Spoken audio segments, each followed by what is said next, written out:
ஈமான்னா என்ன தெரியுமா? ஈமான்னா எது? ஒரு சில விஷயங்களை நம்புவது ஈமானா? அதுவும் ஈமான். ஒரு சில விஷயங்கள் நம்புறது ஈமான். எல்லாத்தையுமே நம்பணும், அதுவும் ஈமான். ஈமானுடைய டெஃபினேஷன் ரொம்ப பெருசு. நம்பிக்கை கொண்டு நற்செயல் செய்தா போதும் சொர்க்கம். ஆமா, நம்பிக்கை கொண்டு. எதை நம்பிக்கை கொண்டு? நற்செயல். எதையெல்லாம் நற்செயல்? அந்த நற்செயல் செய்யணும். எவனுக்கு பொருளாதாரம் அதிகமாக எல்லாம் கொடுத்துட்டான், உதாரணத்துக்கு அவன் தொழுகையில் ஈடுபட்டான், ஆனால் பொருளாதார ரீதியாக அவனுடைய கான்ட்ரிபியூஷன் இஸ்லாத்துக்கு இல்லை. இப்போ இவன் நம்பிக்கை கொண்டு நற்செயல் செஞ்சவனா ஆயிடுவானா? ஆக மாட்டான். நம்ம கணக்குப்படி ஆயிடுவான், ஆனால் அல்லாவுடைய கணக்குப்படி ஆக மாட்டான். ஏமாத்துறாங்க இவங்க. இதைத்தான் அல்ல இங்க சொல்றான். அந்நாளில் நயவஞ்சர்களான ஆண்கள் பெண்களின் நிலை எவ்வாறு இருக்கும் எனில் சற்று எங்கள் பக்கம் பாருங்கள். மூமின்களை பார்த்து சொல்லுவாங்க, கொஞ்சம் எங்க பக்கம் வாங்க, நாங்கள் உங்களுடைய ஒளியிலிருந்து சற்று பயனடைந்து கொள்கிறோம். அவங்க சொல்லுவாங்க, நாங்கள் உங்கள் ஒளியிலிருந்து சற்று பயனடைஞ்சுக்கிறோம், கொஞ்சம் யூஸ் பண்ணிக்கிறோம். எப்போ ஓடிக்கிட்டே இருக்காது. அதான் ஒரு வண்டி பல்ப் இல்லை, பீஸ் போயிடுச்சு, பக்கத்தில் இருக்கிற பைக்கை அவனை ஃபாலோ பண்ணிட்டு போகும்ல, ஏப்பா கூடவே இருப்பாங்க. இவன் 80 போனான், இவன் வண்டி 40 மேலே போகாது. இவன் டிவிஎஸ் சுட்டி வச்சிருக்கான், அவன் பைக் வச்சிருக்கான். ஏய் ஸ்லோ, நிறுத்து கூட போ, நீ ஓவர்டேக் பண்ணிட்டு போகாத, என்னை டோ பண்ணி இழுத்துட்டு போகிற வண்டி நீ அப்படின்னு சொல்லிட்டு சொல்லுவான். அப்பா வந்து சொல்லுவாங்க, நாங்கள் பயனடைந்து கொள்கிறோம், ஆயினும் அவர்களிடம் சொல்லப்படும். அவங்கள்ட்ட அப்போ மலக்குகள் சொல்லுவாங்க, பின்னால் தள்ளி போய், மலக்குகள் அல்லது அந்த மூமின்கள் போய்விடுங்கள், பின்னாடி போய் தேடுங்க, விட்டுருங்க, எங்க ஃபாலோ பண்ணாதீங்க, விட்டுட்டு போங்க, ஏன் எங்களை தொந்தரவு பண்றீங்க சொல்லுவாங்க. உங்களுடைய ஒளியை வேற எங்காவது போய் தேடிக்கொள்ளுங்கள். நீங்க உங்களுடைய அமல்கள், உங்களுடைய வெளிச்சத்தை வேற எங்கேயாவது போய் தேடிக்குங்க அப்படின்னு சொல்லுவாங்க. அந்நாளில் நயவஞ்சர்களான ஆண்கள் பெண்களின் நிலை எவ்வாறு இருக்கும் எனில் நம்பிக்கையாளர்களிடம் அவர்கள் கூறுவார்கள், சற்று எங்கள் பக்கம் பாருங்கள், கொஞ்சம் எங்ககிட்ட கொஞ்சம் பாருங்க, நாங்கள் உங்களுடைய ஒளியிலிருந்து சற்று பயனடைந்து கொள்கிறோம், உங்க வெளிச்சத்திலிருந்து எங்களுக்கு கொஞ்சம் யூஸ் ஆகிற மாதிரி கூடவே வாங்க. ஆயினும் அவர்களிடம் சொல்லப்படும், பின்னால் தள்ளி போய் விடுங்கள், பின்னாடி போங்க, கிட்ட துரத்திட்டே வராதிங்க, ஒளியை வேற எங்காவது தேடிக்கொள்ளுங்க, போய் வேற யார்கிட்டயாவது கேட்டு வாங்கிக்கிங்க, எங்கள்கிட்ட கேட்டு வாங்காதீங்க. பிறகு அவர்களிடையே ஒரு தடுப்பு சுவர் ஏற்படும். இவன் சொன்னாலும் இவன் போக மாட்டான். அப்ப அல்லாஹ் என்ன பண்றான்? அது ஒரு வேதனை. அதான் சொல்றீங்க, ஒவ்வொரு நொடியிலும் வேதனை. மறுமையில பல ஸ்டெப் இருக்கு. உதாரணத்துக்கு மறுமையில முதல்ல யார் எழுப்பப்படுறாங்களோ அவங்க சிறப்புக்குரியவர்கள். அதனாலதான் நபி ஸல்லல்லாஹு அலைஹி வஸல்லம் அவர்கள் சொல்லுவாங்கல்ல, மறுமை நாள்ல நான் தான் முதல்ல எந்திரிப்பேன், எனக்கு முன்னாடி மூசா நபி முடிச்சுட்டு இருப்பாரு அப்படிம்பாங்க. அப்போ சிறப்பு யார் ஃபர்ஸ்ட் வராங்களோ அவங்களுக்கு. முதல்ல எந்திரிக்கும் போது தலைக்கு மேலே சூரியன் வராது, கொஞ்சம் நாள் கழிச்சு தான் சூரியன் அப்படியே ஹீட் ஆகிட்டே இருக்கும். அந்த சூரியனும் பிரைட்னஸ் கூடிக்கிட்டே வரும். பாவத்திற்கு ஏற்ப அந்த சூரியனுடைய அந்த நிழலை கடந்து இவங்க போகிறது. கடைசியாக எந்திரிக்கிறான் பாருங்க, அவன் கொடூரம். யார் கடைசியாக வராங்க. ஸோ அதெல்லாம் வந்து அது ஒரு ஸ்டேஜ். அந்த இடத்துல வேதனையும் தப்பிக்கிறது. அரசுடைய நிழலில் நிற்கணுமா, அப்போ அதுக்குன்னு சில செயல்கள் செஞ்சால் அங்கே தப்பிக்கலாம். அப்போ அடுத்த ஒரு ஸ்டேஜ் இருக்கும். அப்போ இது வருது வரைக்கும் கணவாய் ஸ்டேஜ். இது குரான்லாம் சொல்கிறாங்க, கணவாயை அவன் கடக்கவில்லை. ஒரு பெரிய தூரம், இது இருட்டான இருக்கக்கூடிய ஒரு கணவாய். இது இந்த கணவாயை நம்ம கடந்தாதான் சொர்க்கம் போக முடியும். இது முக்கியமான ஸ்டேஜ், லாஸ்ட் ஸ்டேஜ்னு கூட சொல்லலாம். எனக்கு தெரிஞ்ச வரைக்கும் எனக்கு தெரிஞ்ச வரைக்கும் இது லாஸ்ட் ஸ்டேஜ்னு நான் நினைக்கிறேன். ஏன்னா கணவாயை கடந்து போனதுக்கப்புறம் அந்த இடத்துல சொர்க்கம் தீர்ப்பெல்லாம் ஆச்சு, விவகாரங்கள்லாம் முடிஞ்சது, பர்ஃபெக்டாக நடந்திருக்கா, அல்லாஹ்வுடைய அமல்களில் குறை வைக்கல, தொழுகை நோன்பு எல்லாம் சூப்பர், பெற்றோருடைய உரிமைகள் அது இது எல்லாம் மனித உரிமைகள் அதுலேயும் டாப் டக்கர், ஒன்றும் பிரச்சனைலாம் இல்லை, ஃபஸ்ட் கிளாஸாக இருக்குது. அதுக்கப்புறம் வர்ற பிரச்சனை இது கணவாயுடைய ஸ்டேஜ். இப்போ இதில் வந்து தடுப்பு சுவர் எழுப்பப்பட்டுரும். அப்போ அந்த வெளிச்சத்தை என்ன பண்ணிடுவாங்க, பாக்ஸ் மாதிரி எல்லாம் பண்ணிடுவான். பண்ணிவிட்டு அந்த பாக்ஸுக்குள்ளே இவங்க போயிட்டு இருப்பாங்க. ஒன்று கண்ணுக்கு இவங்களுக்கு தெரியாது, மூமின்களுக்கு இடைஞ்சலாக இருக்காது அந்த சுவர். தடுப்பு சுவர் போட்டால் மூமின் ஸ்டக் ஆயிரும், அப்படிலாம் கிடையாது. மூமின் ஸ்டக் ஆக மாட்டான், மூமின் போயிட்டே இருப்பான். இவனுக்கு பிரச்சனை ஆயிரும். தடுப்பு சுவர் போட்டு இவன் தடுத்து வைக்கப்பட்டுருவான். அவன் அந்த செவத்துக்குள்ளேயே அப்படியே கிழிச்ச மாதிரி அவன் போயிட்டே இருப்பான். அதன் உள்ளே அதற்கு அதில் ஒரு கதவும் இருக்கும். அந்த செவருக்குள்ளே என்ன இருக்கும், கதவு இருக்கும். அது மூவிங் ஆகிட்டே இருக்கும் அந்த செவரும். அந்த கதவுக்கு உட்புறத்தில் ரஹமத் இருக்கும், அல்லாஹ்வுடைய ரஹமத் இருக்கும். ஆனால் வெளிப்புறத்தில் வேதனை இருக்கும், வெளியே அஸாப் இருக்கும். அது நடந்து போகிற ஸ்டேஜ் சாதாரணமாக இருக்காதுங்கிறான் அல்லாஹ். இதுவே வேதனையாக இருக்கும், அதனால அவங்க ஓடிட்டு இருப்பாங்க. இதில் ஒரு ஹதீஸ், ஒரு விளக்கம் இருக்குது. கத்தாதார் ரஹ்மத்துல்லாஹி அலைஹி அவங்க சொல்கிறாங்க, என்ன சொல்கிறாங்கன்னா, ஒருத்தருடைய நன்மையின் எஃபெக்ட் எந்த அளவுக்கு இருந்துச்சோ அந்த அளவுக்கு அவருக்கு இந்த இடத்துல வெளிச்சம் கொடுக்கப்படும். சிலருக்கு அவருடைய வெளிச்சம் கால்களை தாண்டி கீழே போவாது, சிலருக்கு 10 அடிக்கு இருக்கும், சிலருக்கு 100 அடிக்கு இருக்கும், சிலருக்கு மதீனாவிலிருந்து யமன் வரைக்கும் இருக்கும் அப்படின்னு சொல்லி விளக்கம் சொல்கிறாங்க. இப்படி தான் மூமின்களுடைய அளவுகள் பழசு இருக்குல்ல. அப்போ வெளிச்சம் எவ்வளோ இருக்கும், கண்ணு எவ்வளோ தெரியுது அவ்வளோ தூரம் தாங்க நடப்பீங்க. நல்ல ஒரு வளைஞ்சு போகிற ஒரு பாதையில் உங்கள் வண்டி பல்பு பீஸ் போயிடுச்சு, ஹை பீம் போயிடுச்சு, லோ பீம் தான் இருக்குது. அப்போ என்ன பண்ணுவீங்க? மெதுவாக தான் போவீங்க. இந்த டெசர்ட் ஸ்டாம் ரேலிக்கு போகும்போது என்ன ஆகும்? டஸ்ட்டில் போகும் நைட்டில். அந்த இடத்துல முன்னாடி ஒரு வண்டி போயிடுச்சுன்னு வச்சுக்கோ, 2 நிமிஷம் 3 நிமிஷத்துக்கு அந்த தூசி அப்படியே இருக்கும். அப்போ அதில் கண்ணுக்கு விசிபிலிட்டி எவ்வளோ இருக்கும்? கொஞ்சமாக தான் இருக்கும். அப்போ எவ்வளோ தூரம் எங்களால் போக முடியும்? ஃபாஸ்ட்டாக ஓட்ட முடியாது. ஆவரேஜ் ஸ்பீடு 60 கொடுத்துருப்பானா ஓட்ட முடியாது. ஆனால் ஆவரேஜ் ஸ்பீடு அந்த டஸ்ட் இல்லைன்னா போக முடியும். 60 ஓட்டிட்டு போயிடலாம். நாம ஃபஸ்ட் வண்டியாக இருந்தால் போயிடலாம், டக்குண்டு அப்படியே போயிடலாம். பின்னாடி வரவனால போக முடியாது, அவனுக்கு பின்னாடி வரான், அவன் போக முடியாது. இப்படி பிரச்சனை ஃபஸ்ட் வண்டி அட்வான்டேஜ் ஆகிடும். ஸோ அதே மாதிரி தான். அப்போ எவ்வளோ விசிபிலிட்டி இருக்கோ அவ்வளோதான் நடக்க முடியும். அதுக்கு தகுந்த மாதிரி ஸ்பீடும் இருக்கும். அப்போ விசிபிலிட்டி ஒருத்தனுக்கு பிச்சுக்கிட்டு அடிக்குதுன்னு வச்சுக்கோங்க, அவன் சல்லுன்னு போயிட்டே இருப்பான், போயிட்டு அந்த இடத்துல கடந்து போயிட்டே இருப்பான். இது ஒரு சிறப்பு. அவர்கள் நம்பிக்கையாளர்களை கூப்பிட்டு இப்போ இந்த இடத்துல இந்த பிரிவினை இப்போ ஏற்படுத்தியாச்சு. மூமின்களை தனியாக பிரிச்சாச்சு. அடுத்தவர்களை பார்த்து அவன் என்ன சொல்கிறான்? முனாஃபிக்குகள் அப்படிங்கிறான். முஷ்ரிக்களை கூப்பிடல, இஸ்லாத்தை பின்பற்றாத. அவங்க வரவே இல்லை, அவங்க இந்த செக் போஸ்ட்டுக்கே வரல, அவங்க அங்கேயே ஃபெயிலு. புரியுதா? இந்த செக் போஸ்ட்டுக்கு அவங்க வரவே இல்லைங்க. இது லெவல் வேற, இது லாஸ்ட் லெவலு. இந்த லெவலுக்கு முன்னாடி அவங்க ஃபில்டர் பண்ணி அவங்க நரகத்துக்கு அனுப்பப்பட்டாங்க. சொர்க்கத்துக்கு போகிறவங்க இவங்க. அப்போ முனாஃபிக்குகள் இவங்களை பற்றி அல்லாஹ் சொல்லிட்டு அவர்கள் நம்பிக்கையாளர்களை கூப்பிட்டு நாங்கள் உங்களுடன் இருக்கவில்லையா சொல்லுவாங்க. எப்போ எல்லா ஸ்டேஜும் உங்கள் கூட தானப்பா இருந்தோம், வலது கையில் தான் ஏடு கொடுக்கப்பட்டுச்சு, உங்கள் கூட தான் இருந்தோம், 5 நேரம் தொழுகி கரெக்டாக தொழுதுருக்கோம், உங்கள் கூட தான் இருந்தோம், எல்லாமே சரியாக தானே இருந்துச்சு, எல்லாமே கரெக்டாக தானே போயிட்டு இருந்துச்சு. அதற்கு நம்பிக்கையாளர்கள் பதில் அளிப்பார்கள். இதில் இவ்வளோ மீனிங் இருக்கு. நாங்கள் உங்களோட இருந்தோம், உங்களோட தானே பூமியில் இருந்தோம், இதுவும் இருக்கும். உங்கள் சபையில் தானே உட்காந்துட்டு இருந்தோம், உங்கள் பயான்களை தானே கேட்டுருந்தோம், உங்கள் கூட தானே பள்ளிவாசலுக்கு நாங்களும் வந்துட்டு இருந்தோம், நாங்கள் உங்கள் கூட்டாளி இல்லையா? இப்போ என்ன எங்களுக்கு உங்களுக்கு டிஃப்ரெண்ட்டு? ஏன் எங்களை பிரிக்கிறீங்க? இப்போ வரைக்கும் கூடவே தானுங்க இருந்தோம், இப்போ மட்டும் ஏங்க அப்படிங்கிறாங்க. வலி எவ்வளோ இருக்குன்னு நினச்சி பாருங்க. கடைசி ஸ்டேஜில் தோக்கிறது ரொம்ப வலி. ஆசையாக அப்படி கிடைக்கும்போது புஷ்ஷுன்னு போய் எடுத்தோன்னே நரகத்துக்கு போகிறவங்க கூட கொஞ்சம் வலி கம்மியான இருக்கும். அதெல்லாம் முனாஃபிக்களுக்கு தான் எல்லாத்துக்குமே வலி ஜாஸ்தி, தெரியுமில்ல. நரகத்துடைய அடித்தட்டில் யார் இருப்பா? நயவஞ்சர்கள். ஏன்னா அவங்க மிஸ்லீட் பண்ணுறாங்க, புரியுதா? இவர்களை பார்த்து, அதாவது முஸ்லீம் மாதிரி அவங்க இருப்பாங்க, அவங்கள பார்த்து இஸ்லாத்தை கற்றுக்குவாங்க. அவங்க இஸ்லாத்தை தான் போதனையும் பண்ணிட்டு இருப்பாங்க, ஆனால் தவறாக பண்ணிட்டு இருப்பாங்க. அதனால் என்ன இழப்பு? இவர்களுக்கு மட்டும் அந்த இழப்பு இல்லை, அவர்களுடைய போதனையை கேட்டவன், அவங்கள ஃபாலோ பண்ணவன் எல்லாருக்குமே அதனால் இழப்பு. முனாஃபிக்கு எஃபெக்ட் ரொம்ப ஜாஸ்திப்பா. காஃபிரோட முனாஃபிக் ரொம்ப எஃபெக்ட் ஜாஸ்தி. அவனை பார்த்து தப்பால இஸ்லாத்தை கற்றுக்குவான். முனாஃபிக்கை பார்த்து ஒருத்தன் புதுசாக இஸ்லாத்துக்கு வர்றான், அவன் பேரில் பக்கத்தில் அவனுக்கு கிடைச்சதுங்கிற ஒரு முனாஃபிக் தான். அவன் தான் முஸ்லீமுன்னு எனக்கு தெரியும், வேற யாரோ முஸ்லீம்னு தெரியல, ஏன்னா இவனுடைய பழக்கம் தான் அவனுக்கு இருக்குது. இப்போ அவனை பார்த்து எதை கற்றுக்குவான்? இப்போ இஸ்லாத்தில் என்ன பாய் கடமைன்னு கேட்டால் அவன் என்ன சொல்லுவான்? அந்த முனாஃபிக்கு அவனுக்கு தெரிஞ்சது தான் சொல்லுவான். அப்போ அதனால என்ன இழப்பு ஏற்பட்டுச்சு? அவன் ஒரு வழிகேட்டில் போனது ஒரு பக்கம், இவனுக்கு சேர்த்தியில் இழுத்துட்டு போயிட்டான். ஸோ அதனால இவனுக்கு ரொம்ப வேதனை. அதாவது நரகத்துடைய அடித்தட்டில் கூட முனாஃபிக் தான் இருப்பான். இப்போ இவங்களை பார்த்து சொல்லுவாங்க, ஆமாம் நாங்கள் உங்களுடன் இருக்கவில்லையா அப்படின்னு. ஆமாம், அது அதற்கு நம்பிக்கையாளர்கள் பதில் அளிப்பார்கள், ஆம் இருந்தீங்க, மறுக்கலையா, எல்லா செக் போஸ்ட்டும் நீங்கள் தான் வந்தீங்க, கபூர்லேயும் பாஸ் ஆனீங்க, எல்லா இடத்துலையும் நீங்கள் பாஸ் ஆனீங்க, அதை சொல்லிட்டு அல்ல சொல்கிறான். அதுக்கப்புறம் 3 குற்றச்சாட்டுகள் அல்ல வைக்கணும் அந்த இடத்துல. எதற்கால் இவர்கள் தோல்வி அடைந்தார்கள் அப்படிங்கிறத அல்ல இங்கே சொல்கிறான். இதனால் அவங்க தோல்வி அடைஞ்சாங்க. அல்லாஹ் சொல்கிறான், நீங்களே உங்களை குழப்பத்தில் ஆழ்த்தி கொண்டீர்கள். குழப்பம்னா ஃபித்னா அல்ல, இந்த இடத்துல ஃபசாத் இல்லை, ஃபித்னத்துன். ஃபித்னாவில் உங்களை நீங்களே ஆழ்த்தி கொண்டீர்கள். இது என்ன? நாமளே ஆழ்த்திக்கிறது. நாமளே ஆழ்த்திக்கிறதுன்னு என்ன? நேர்வழி இதுதான்னு தெளிவாக தெரியும், இதற்காகத்தான் உழைக்கணுங்கிறது தெளிவாக தெரியும், ஆனால் அதுக்காக நாமளே நேரத்தை ஒதுக்காமல் டைம் இல்லைன்னு சொல்லுவோம். இதற்கு பேர் தான், இந்த டைம் இல்லாமல் பண்ணது நாமலா, 1க்கு 4 பிஸ்னஸ் ஏற்படுத்தினது நாமலா அல்லாவா? எக்ஸ்ட்ரா ஒரு கடை வச்சிட்டோம் பாய், முதல்ல கொஞ்சம் டைமு கிடச்சது, இப்போ கொஞ்சம் பிஸி. இந்த ஃபித்னால அல்லா தள்ளி விட்டானா?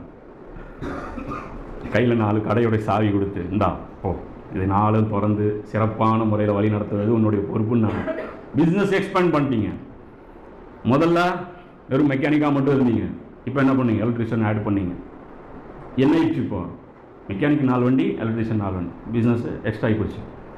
ஃபித்னால் நம்மளே ஆழ்த்திக்கிட்டோம், தேவைகளை அதிகம் பண்ணிட்டோம், இஎம்ஐ நிறைய வாங்கிட்டோம்.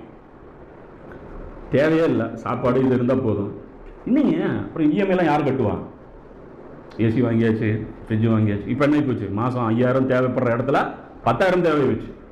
இப்போ 10,000 பின்னாடி ஓடுறான். கேட்டு என்னங்கிறான், என்னுடைய அடிப்படை தேவைகளை நான் பூர்த்தி செய்கிறேன், அதற்கே எனக்கு நேரம் போதவில்லை, எனக்கு கொடுத்து உதவுபவர்கள் யாரும் இல்லை, ஸோ என்கிட்ட மார்க்கத்திற்காக ஒதுக்குவதற்கு நேரம் இல்லை. எங்கே படிக்கிறது? எங்கெங்க படிக்கிறது? நைட்டு 11 ஆயிடுது, 11 மணி வரைக்கும் வேலை. அல்லாஹ் புகுத்தின ஃபித்னாவா, நீ புகுத்தி கொண்ட ஃபித்னாவா? நற்செயலுக்கு கூப்பிட்றோம், வாங்க அல்லாவுடைய தீன் கீழே இருக்கு, இதை மேலோங்க வைக்கணும், தேவைப்படுது வாங்க. முடிஞ்சா, வாய்ப்பு கிடைச்சா, சந்தர்ப்பம் இருந்தா, எங்கள் நேரமெல்லாம் போக அப்படி ஒரு சிச்சுவேஷன் செட் ஆச்சுன்னா நான் அப்போ பார்க்கலாம். பிச்சை போடுறோம். அல்லாவுடைய நேரத்தை வாங்கி நம்மளை நாமளே ஃபித்னால போட்டுக்கிட்டோம். இங்கே முஸ்லீம்களை பார்த்து நல்லா பேசுகிறான், இங்கே இவங்களை பார்த்து இல்லை. இதான் சொல்கிறல, பார்ட் டைம் முஸ்லீமாக நம்ம இருக்கோம். ஃபுல் டைம் என்ன துறவரத்துக்கு வந்துடுறதா? அது இல்லை. யாருக்கு என்ன கொடுக்கப்பட்டிருக்கு அல்லாஹ்வுக்கு தெரியும். எவனால் எவ்வளோ டைம் ஒதுக்க முடியும் அல்லாஹ்வுக்கு தெரியும். டைம் கிடைச்சா டூர் போவீங்களா? டைம் கிடைச்சா என்ஜாய் பண்ணுவீங்களா? டைம் கிடைச்சா அங்கே போகலாம் இங்கே போகலாம். ஒரு பத்திரிக்கை வந்துடக்கூடாது. சில கல்யாணங்கள் அவாய்ட் பண்ண முடியாது. அண்ணன் தம்பி ரொம்ப நெருக்கத்தில் இருக்கிறவங்க 54 வாரமும் கல்யாணம் அட்டன் பண்ணுறவங்க இருக்கான். ஏதோ ஒரு ஃபங்க்ஷன், ஏங்க போன வாரம் வரல, கல்யாணம் ஜி, ஏங்க இந்த வாரம் வரல, நம்ம பக்கத்தில் ஒரு வீட்டுக்காரர் கல்யாணம் ஜி, ஏன் இந்த வாரம் வரல, பழைய ஃப்ரெண்டுங்க ஜி, ஏன் இந்த வாரம் வரல, அந்த ஸ்கூல் ஃப்ரெண்டுங்க ஜி, இப்படி ஜி அப்படி ஜி, லிஸ்ட் வந்துக்கிட்டே இருக்கும். தவிர்க்கவே முடியாத ஷெட்யூல். அப்போ தெரியும், இந்த ஒலி கேட்போம்ல, எது தவிர்க்க முடிகிற ஷெட்யூல், தவிர்க்க முடியாத ஷெட்யூல் அப்போ தெரியும். அதுதான் சொல்கிறேன், உங்களே நீங்களே ஃபித்னாவில் ஆழ்த்திட்டீங்க. நாங்கள் ஒன்றுமே அல்லாஹ் தள்ளலை. இது உங்கள் ஹேண்ட்மேடு ஃபித்னா, ஆர்டிஃபிஷியல் ஃபித்னா. இந்த ஃபித்னா அல்லாஹ்வுடைய புறத்திலிருந்து வந்தது அல்ல. அல்லாஹ்வுடைய புறத்திலிருந்து வந்த ஃபித்னா வேற. மாலு இதெல்லாம் இந்த உலகத்துடைய கவர்ச்சியின் பக்கம் போகாது. ஜென்ரலான ஃபித்னா, ஒரு சாதாரண ஒரு ஃபித்னா தான், ஜெயிக்க முடிகிற ஃபித்னா தான். நம்மளை நாமளே தள்ளிக்கிற ஃபித்னா ரொம்ப கொடூரம். அதுலேருந்து நம்மளால வெளியவே வர முடியாது. ஏன்னா நம்ம விரும்பி போய் உட்காந்துட்டோம்ல, நம்ம வாண்டடாக வண்டியில் ஏறிட்டோம். அப்போ அந்த ஃபித்னாவில் நம்மளை ஆழ்த்திக்கிட்டோம். இப்போ எங்களால் உடைக்க முடியல, அந்த ஃபித்னாவை விட்டு நம்மளால் விளங்க முடியல. தஜ்ஜாலுடைய கான்செப்ட் இதுதான். மெட்டீரியல் தேடுறதுலையே நமக்கு டைமை செலவு பண்ண வச்சுருவோம். ஆட் பண்ணு லைஃப் ஸ்டைல் இம்ப்ரூவ் பண்ணு. திருப்தி அடையாத ஒரு ஸ்டேஜ். சின்னதுலேருந்து ஆரம்பிப்பான். இது இன்னும் பெருசு, சின்ன ஒரு கலர் டிவி, அதுக்கப்புறம் பெரிய கலர் டிவி, அதுக்கப்புறம் நிற்காது எல்சிடி, அதுக்கப்புறம் புதுசாக எல்இடி லான்ச் ஆச்சு, அப்படி எல்இடி போ. அடுத்தது ஸ்மார்ட் டிவி வந்துருச்சு, ஸ்மார்ட் அதுக்கு போ. அடுத்தது ஸ்மார்ட்ல என்னப்பா 32 வச்சிருக்கேன், 40 போ. 40 அப்புறம் 55 இல்லாத ஒரு வீடா, அப்படி 55, 65, இப்போ 75 லான்ச் ஆக போகுது எம்ஐ. அப்படியே போயிட்டே இருப்பான். ஃபோனு சின்ன ஃபோனு, என்னப்பா பட்டன் ஃபோனு, கலர் ஸ்க்ரீன் வாங்கு, இன்னும் கொஞ்சம் அப்டேட் பண்ணு, இந்த ஸ்க்ரீன் வாங்கு, இன்னும் கொஞ்சம் அப்டேட் போய். இது இன்னும் ஆண்ட்ராய்டு 7 வந்துருச்சு, நீ 5 வச்சிருக்க. எந்த காலத்தில் வாழ்ந்துட்டு இருக்கிற நீ? இப்படியே போய் இதெல்லாம் நம்ம போடுற ஃபித்னா. இப்போ என்ன இப்போ தேவை எதுக்கு? இதுக்கு கடன் வாங்குறோம். எதுக்கு கடன் வாங்குறோம்? பஜாஜ் ஃபைனான்ஸ் இப்போ எதுக்கு ஓடுது? அதனால் உங்கள் வீட்டில் ஏசி இருக்குது, உங்கள் வீட்டில் பெரிய கலர் டிவி இருக்குது, எல்லாம் இருக்குது, என்கிட்ட நேரமும் இருக்குது, கொடுக்குறோம், அதனால பிரச்சனை இல்லை. இதற்காக நான் எதையும் விடுறதில்லை. இங்கே என்ன டைமு தேவையோ அதை நான் விடுறதில்லை. நான் நேரம் இல்லைன்னு சொல்கிறேன், வீடியோஸ் எல்லாம் பண்ணி போடுறதில்ல. நேரம் இல்லைங்க. நேரம் இல்லைன்னா என்ன அர்த்தம்? அந்த நேரத்தில் துனியாவை சம்பாதிச்சுட்டு இருக்கிறேன்னு அர்த்தம் இல்லை. அந்த நேரத்தில் நான் வேற ஏதோ படிச்சுட்டு இருக்கிறேன், வேற ஏதோ முயற்சி பண்ணிட்டு இருக்கிறேன், இல்லை வேற ஏதோ கற்றுக்கிட்டு இருக்கிறேன். இப்படி டைம் போயிட்டு இருக்கு. நான் ஒரு ஆளாக இருக்கேன், எடிட்டிங் என்னால் பண்ண முடியல, அப்படி நேரம் இல்லைன்னு சொல்கிறது. நேரம் இல்லைன்னா நான் இப்போ கடையில் வந்து பிஸி, நான் வேலையை வந்து பிஸியாக பண்ணிட்டு இருக்கிறேன், என்கிட்ட நியாயம் இல்லை, அப்படிலாம் இல்லை. இந்த மாதிரி அர்த்தத்தில் சொல்கிறேன். ஏன்னா கரெக்டாக புரிஞ்சுக்கணும் இல்லை. அந்த இடத்துல இது ஒரு சைட்டான் ஃபித்னா போட்டுரும். இப்போ இந்த இடத்துல இவங்க சொல்கிறாங்க, உங்களை நீங்களே குழப்பத்தில் ஆழ்த்தி கொண்டீர்கள். ஒன்று, இதன் காரணமாக அடுத்த அவங்க என்ன சொன்னாங்க? சந்தர்ப்பவாதிகளாக இருந்தீர்கள். சாக்கு சொல்லிட்டே இருந்தீங்க. ஏதோ ஒரு சந்தர்ப்பம் பூர்த்திக்கிறது, சந்தர்ப்பத்தை வச்சு அப்படியே போட்டுறது, இப்படி நீங்களே போட்டுக்கொண்டீர்கள். இதன் காரணமாக என்ன ஆயிடுச்சு அவங்களுக்கு? இது மாதிரி நம்மளுடைய செயல்கள் தொடர்ந்தால் ஒரு கட்டத்தில் என்ன வந்துடும் அப்படின்னா, தீன் மேலேயே நம்பிக்கை எல்லாம் வந்துடும். மறுமை நம்பிக்கை ஆழமாக இருந்தால் அதுக்காக உழைப்போம். அதானே ஒரு விஷயம் நம்பினா தானங்க அதுக்காக செயல்படுவோம். செயல்படலினாலே என்ன அர்த்தம்? நல்லா சொல்றான், நம்பலன்னு அர்த்தம். இப்போ உதாரணத்துக்கு ஒரு அறிவிப்பு இப்படி வருது, நிலநடுக்கம் வந்துருச்சுன்னு சொல்லி கவர்மெண்ட் சொல்றான். பூகம்பம் வந்துருச்சு, எல்லாரும் வெளியே வாங்க, இன்னும் கொஞ்சம் நேரத்தில் தாக்க போகுதுங்கிறோம். நம்பி இருந்தால் என்ன பண்ணுவோம்? கட்டடங்களுக்கு இருந்து வெளியே மைதானங்களுக்கு வருவோம். அதுதான் நம்புறது. நம்பலைன்னா என்ன பண்ணுவோம்? போய் குழந்தை ஒருத்தன் சொல்லிட்டு போறான், எல்லாம் வெளியே வாங்க பூகம்பம் வருதுன்னு சொல்லிட்டு ஒருத்தன் ஜட்டு டவுசர் போடாம சின்ன பையன் சொல்லிட்டு வரான். இதை நம்புவோமா? நம்பவே மாட்டோம். படா அப்படின்னு சொல்லி உட்காந்துட்டு இருப்போம். ஸோ நம்புனா செயல்படுவோம். நாம நம்பலைங்கிறதுக்கு சான்று எதுன்னா செயல்படாம இருக்கிறது. நம்மளை நாமளே ஃபித்னாவில் ஆழ்த்தி கொள்வது, நம்மளை நாமளே டைட் ஷெடியூல்ல பேக் பண்ணி வச்சுக்கிறது. அவனுடைய ஷெடியூல் வாங்கி பாருங்க, ஒரு சாட்டை போடு, நீ எந்திரிக்கிறது இது வரைக்கும் நீ சாட்டை போடும், எங்கேயுமே அல்லாஹ் வரமாட்டான். அந்த சாட்டில் அல்லாவுக்கு ஒரு செஷனே இருக்காது. ஃபுல் அண்ட் ஃபுல் பள்ளிக்கூடத்தில் குழந்தைகளை கொண்டு போய் வைக்கணும், கொண்டு போய் விடணும், அதை பண்ணணும், கார்கீர் வாங்கணும், பால் வாங்கணும், அதை வாங்கணும், இதை வாங்கணும், எல்லாமே இருக்கும். அப்போ ஷெட்யூல் நாம மாற்றாத வரைக்கும் நம்ம ஷெட்யூல் மாறாது. அது எப்போ மாறணும்? நம்ம யக்கீன் வரணும். நம்ம முதல்ல உறுதி பண்ணணும், இந்த ஷெட்யூல் நான் உடைக்க போகிறேன். ஃபோன் நோண்டுவோம், சைத்தான் நம்முடைய நேரத்தை வீணடிக்கிறது தான் ஆகும். அப்போ இவங்க சொல்கிறாங்க, சந்தர்ப்பவாதிகளாக இருந்தீர்கள், சந்தேகத்தில் உழன்று கொண்டிருந்தீர்கள். அதாவது இந்த வரைக்கும் வந்துருக்கான், சந்தேகத்திலே இருந்திருக்கிறான். ஆனால் தீன் மேலே சும்மா ஒரு செஞ்சும் வைப்போம். அது ஷேர் மார்க்கெட்டில் வாங்கி போடுவாங்க, எல்லாத்துலேயுமே 10 வாங்கி போடுவான் சில பேர். இது எது ஏறிச்சாலும் சார் எல்லா நம்பர் இல்லை, ஒரு நம்பர் இல்லை, எல்லாத்துலேயுமே ஒரு கண்டிப்பாக எது ஜெயிச்சாலும் ஒரு 100 ரூபா திரும்பி வந்துருக்கல. அது 10 ரூபா பிரித்து போட்டா, 10 போட்டால் 1 வச்சா கூட 100 ரூபாவில் கிடச்சிடும். அப்படி எல்லாத்துலேயும் ஒரு கை போட்டு வைப்பான். அப்போ இதில் சொல்கிறான், இது மாதிரி பண்ணிட்டு இருந்தீங்க. ஏன் அப்படின்னா, வீணான எதிர்பார்ப்புகள் உங்களை ஏமாற்றி கொண்டிருந்தன. வீணா என்னென்னமோ நினச்சி கற்பனை பண்ணிட்டு நீங்கள் இருந்தீங்க. இறுதியில் அல்லாஹ்வின் தீர்ப்பு வந்துவிட்டது. அப்போ வீணான எதிர்பார்ப்புகள் என்ன? தொழுகை சரியாக இருந்தால் எல்லாம் சரியாக இருக்கும், எல்லாம் சொல்லிட்டான். ஹதீஸ் இருக்கு, இஸ்லாத்தில் 5 தாங்க கடமை, 5 தான் கடமைன்னு தவறாக சொல்லிட்டீங்க. இஸ்லாத்தில் 5 மட்டும்தான் கடமையா? யாராவது நிரூபிப்பீங்களா? எங்கே சொன்னாங்க நபி ஸல்லல்லாஹு அலைஹி வஸல்லம் 5 கடமைன்னு? இஸ்லாம் என்கிற கட்டடம் 5 தூண்கள் மீது நிறுவப்பட்டுள்ளதுன்னா இவன் 5 கடமையில் கொண்டு போய் ஃபிட் பண்ணிட்டான். அதில் பெற்றோருக்கு ஏதாவது பங்கு இருக்கா? அந்த 5 கடமையில் பெற்றோரை பராமரிப்பது இருக்கா? அப்போ பெற்றோரை பராமரிக்கிறது கடமையா இல்லையா? கடமை எவ்வளோ பெருசு, அல்லாஹ்வுடைய கடமைகள் எவ்வளோ பெருசு. கூமுட்டத்தனமாக 5 கடமைங்கிறோம், முட்டாள்தனமாக 5 பத்திட்டு வருது. மீறி நம்ம அதாவது அறியாத மக்கள்கிட்ட போய் நம்முடைய கடமைகளுடைய எல்லாம் பெருசு, நம்முடைய பொறுப்பு ரொம்ப பெருசு, பாரு இந்த பொறுப்பு எல்லாம் கொடுத்துருக்கான், அந்த பொறுப்பு கொடுத்துருக்கான்னு அவனுடைய பொறுப்புகளை உணர்த்துறதுக்கு நாம் இறங்கினா வர்றான். அவன் பேச்ச கேட்காதீங்க. அது வரைக்கும் களத்தில் வராதவங்கெல்லாம் வர்றாங்க. பொறுப்பை உணர்த்துறதுக்கு வரல, பொறுப்பை குறைக்கிறதுக்கு வராங்க. கேட்டால் என்ன சொல்கிறாங்க? நம்ம மேலே பழிய போடுறான். பொறுப்பை குறைக்கிறான், அமலை குறைக்கிறான். இங்கே அமலை குறைக்க சொன்னோம், அமலை ஏற்ற சொன்னோம், வாலிமை ஏற்ற சொன்னோம், வாலிமை குறைக்க சொன்னோமா? இதே பத்தாதுங்கிறோம். தொழுகை பத்தாது, நோன்பு பத்தாதுன்னா தொழுகை வேணாங்கிறோம். பயப்பட மாட்டீங்களா பழி போடுறதுக்கு? அல்லாஹ்வுடைய மார்க்கத்தை கோணலா சித்தரிக்கிறீங்களா? இனி மொத்த உலகம் இதுதான் பண்ணுது. இன்னைக்கு சலஃப் உலமாக்கள் எல்லாரும் இதுதான் பண்றாங்க. சலஃப் உலமாக்கள் என்ன பண்றாங்க? தவறான விளக்கம் களிமா கொடுக்கிறாரு, அப்படியே விட்டுறோம். இவன் என்னங்கிறான், அவனுக்கு மேலே இருக்கிறவன் சொல்கிறான், எவ்வளோ பெரிய ஆலிம் முஜாஹித் இப்னு ரஷீத், அவருடைய ஃபாலோவர்ஸ் லிஸ்ட்டு எவ்வளோ பெருசு, சவுதியில் அவரை எவ்வளோ பெரிய அந்தஸ்தில் வச்சுருக்காங்க, அவருக்கு எவ்வளோ பெரிய ஆலிமு, இன்னும் உலமா எத்தனை தலைப்பில் பேசியிருக்காரு. களிமாவுக்கு தவறாக விளக்கம் கொடுத்து ஒரு புத்தகம் எழுதப்பட்டிருக்கிறதா அறிமுகப்படுத்துறாரு. சரி, கொஞ்சம் அந்த புக்கில் என்ன தவறாக போட்டிருக்குன்னா வாங்கி பார்க்கலாம்ல, புரியுதா? இவர் முஜாஹித் இப்னு ரஷீத் ஒரு புக்கை சொல்கிறார், ஏதோ அந்த புக்கோடைய பேர் இது, அது சையத் குத்துப் எழுதின அந்த புக்கு, என்னது வெற்றி படிக்கட்டுகளை என்னமோ அந்த இது மாதிரி ஒரு புக்கு. அது புக்கு நானே பார்க்கல அப்படின்னு நினச்சேன். அதுக்கு என்ன விளக்கங்கிறது தெரியும், அதனால் அது தெரில. அந்த புக்கு அப்படி இருக்கிறது இவர் சொல்லி தான் எனக்கு தெரியும். விஷயம் என்னன்னா, அந்த புக்கு ஒரு புக்கை சொல்லி அந்த புக்கில் இப்படி தவறாக விளக்கம் கொடுக்கப்பட்டதா சொல்கிறாங்க. அதை ஏன் நீங்கள் நம்புறீங்க? செக் பண்ணி பாருங்க, அந்த புக்கில் அப்படி என்ன தவறாக போடப்பட்டிருக்குன்னு பாருங்க. இப்போ நான் ஒரு சொல்கிறேன், இப்போ ஒரு ஆர்எஸ்எஸ்காரர் குரானை எடுக்கிறாரு, ஒரே ஒரு வசனத்தை படித்து காட்டுறாரு, படித்து காட்டி இதில் காஃபிர்களை கொள்ள சொல்லியிருக்காங்க, இது மாதிரி நிறைய இடத்துல சொல்லப்பட்டிருக்குன்னு புக்கை விட்டுட்டா, இதை பார்த்து ஒரு நான் முஸ்லீம் குரானை படிக்கலைன்னா இப்போ யார் குற்றவாளி? இப்போ மட்டும் அவர் குற்றவாளி ஆவாரு. உங்களுடைய ஆலிம்களுடைய பேச்சை நம்பி அவர் காட்டுற புக்கில் தவறா இருக்குன்னு சொல்லி நீங்க கண்மூடித்தனமா நம்பினா அதில் நீங்க குற்றவாளி ஆக மாட்டீங்களா?